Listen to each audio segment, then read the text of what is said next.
Hello my dear friend, this is Phil again and welcome to my channel.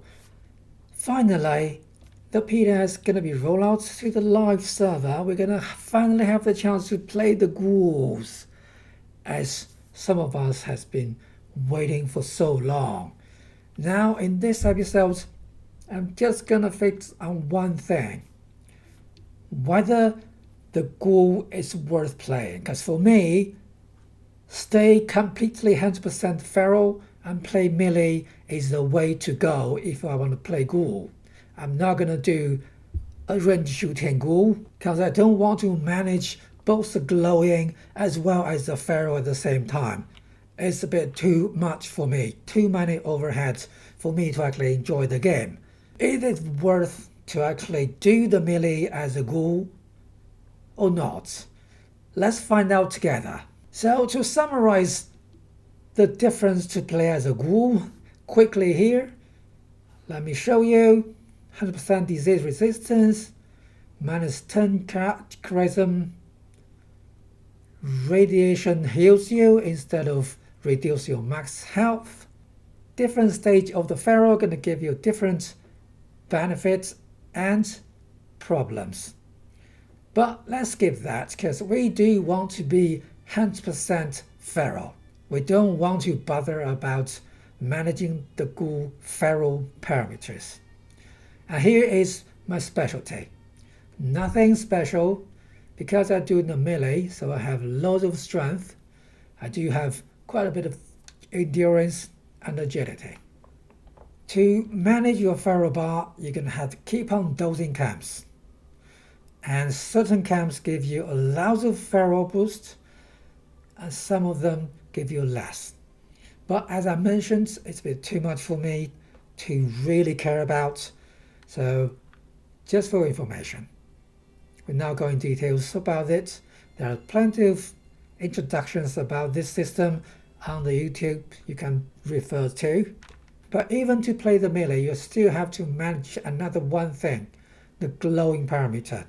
It's basically the more glow or the more radiation you take in, the more kind of additional health, or I prefer to say additional shield layer you're going to have. And to maintain as high glow or radiation or shield it, you will benefit a lot from some perks, which I'll go through them with you.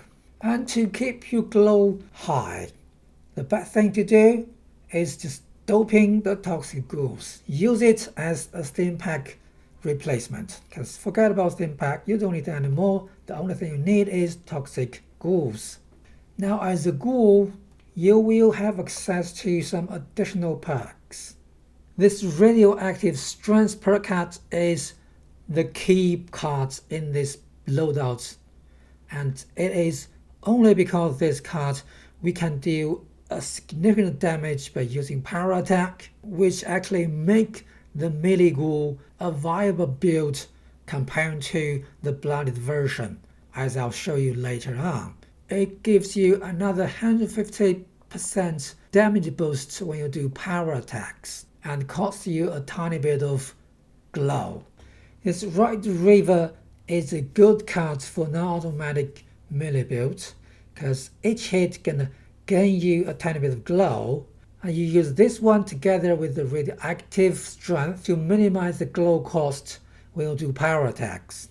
Thick skin give you a bit of protection against ballistic, but you don't really need it because you're full health or full health with shield. The radiation power is not really necessary. It gives you a bit of extra damage when you do normal attack using melee, but we will see later on, compared to the blood build, the normal attack as a ghoul is weak. The feral presence card is like a version of suppressor for ghouls, but to be frank, as a full health plus build, this kind of damage reduction card is not necessary.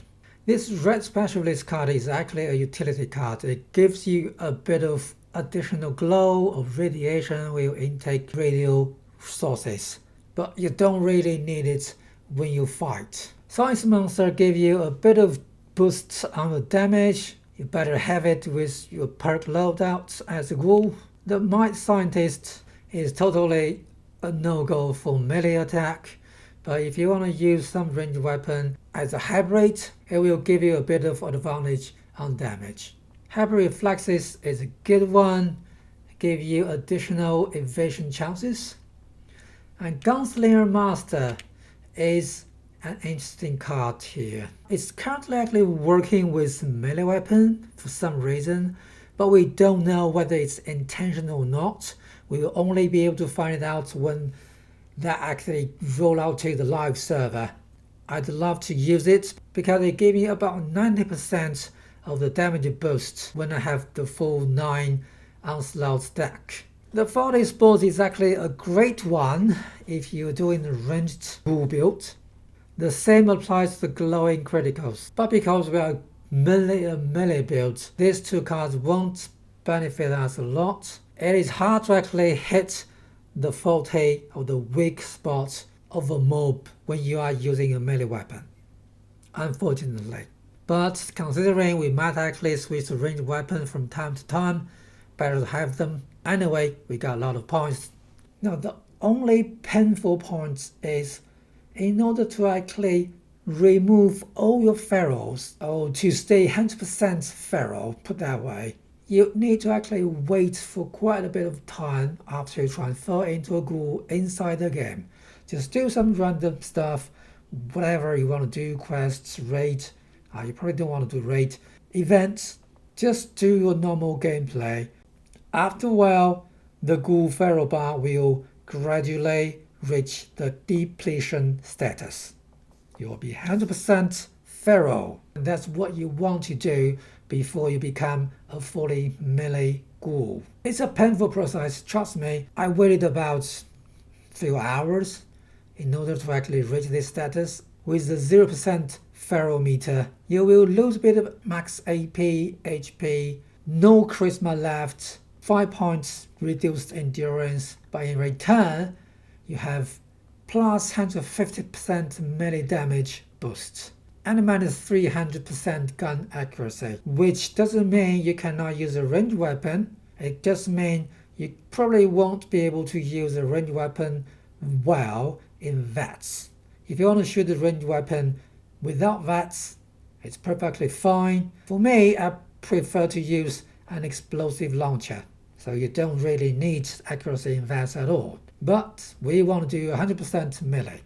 Here is the weapon I'm going to use, Facebreaker, which gives you Furious first star legendary, additional 40% power attack damage, which is you mainly relies on, and plus 3 strength. It's a perfect legendary weapon for ghoul melee, and the damage is decent. Now let's see how good this ghoul melee can do against the mutants. So the normal attack doesn't really give us any benefits. I mean, less than 400 damage per hit is really nothing. Now let's try the heavy attack. 1676 with the first hit. That is a great number. That will make sure one hit per level 100 mutant, and I don't think a blooded build will be able to reach that damage with similar loadouts. 1500, 1600. As you can see, my glowing bar doesn't actually deplete a lot after a few heavy attacks. Oh, that's 2400 on the weak spots using heavy attack. So 1500 if I'm not fully glow. If I'm fully glow, it's over 1600. That's amazing damage per hit. But remember, this is the power attack, and you won't be able to do power attack fast like the normal attack, and will consume a lot of APs. So what we found so far is normal damage of a ghoul melee is not impressive at all, but power attack make it a total beast. It's a 100% different story. We'll switch from a normal attack to heavy attack when you do a ghoul. Then I switched to a human as a blooded build. Now this is exactly the same version of a power fist, power attack damage boost, strength boost, but instead of furious, we have blooded as a first star now. It's just a blooded version of the face breaker with exactly the same mode as well. Let's find out as a blooded smooth skin. Be careful, I'm not a ghoul anymore. As a blooded smooth skin, will I be more powerful than a feral ghoul? As we can see here, for the face breaker as a blood build, the damage is 449, which is higher than it is when I was a ghoul, because at the blooded I have loads of strength, even without any chem or foot buff. And the blooded power fist can reach 500 ballistic damage and 263 fire damage and quite a bit of fire dot damage as well. Only looking at the numbers in Pip-Boy, we can already see the blooded one will do better. And here's my loadout for blooded. Here's all the effects I currently have. And Nerd Rage does give me another 20% damage boost. And here's my specialty. As you see, my strength is 48, almost doubled comparing as a ghoul. I do reach 52 on the live server, but I can't make it that high on the PTS. I don't know why. I must miss something somewhere, but it doesn't really matter. So with the power attack, the blooded fist only does it less than 1000. When the take one for teams pops in, it goes to 1200 something. Clearly, it's much less than the power attack when I was a ghoul. Oh, I forgot to mention, when I was a ghoul, I did not have take one for team as a legendary perk. I did use the hack and slash. Apparently, it does not give me a lot of help. It can easily go up to 2000 if I have the take one for the team perk equipped. So let's compare them apple to apple, right?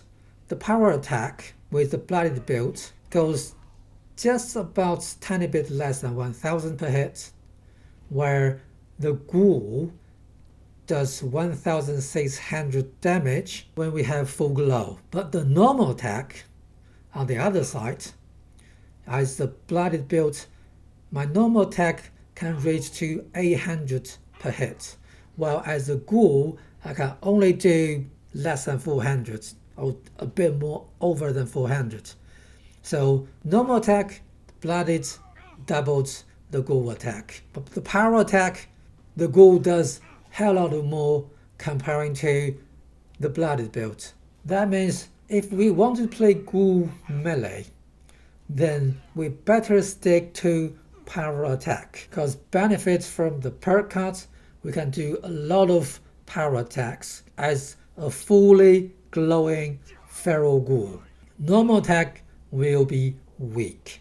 If we want to do a blooded smooth skin, then normal attack is powerful enough for us, and we can do a lot quicker attacks.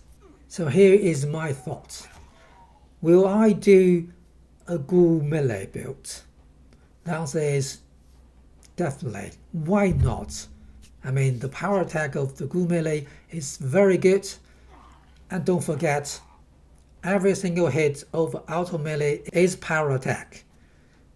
I actually didn't show you in this video how good a ghoul melee build with an auto melee attack, because unfortunately I lost that video clip. And once I turned back into a smooth skin, there's no chance for me to turn back to a ghoul anymore. So what I can tell you is 100% feral ghoul with full glow using an automatic melee weapon is crazily insane. And that's what I'm gonna do once this patch rollouts next week. I will immediately transfer my melee build to a feral ghoul. and enjoy a totally different style to play the game. What you guys think? I'm sure most of you will try the Ghoul. I mean, it's free, why not? And you can always switch back to a human. Let me know if I guess wrong. But until next time, Felagins out.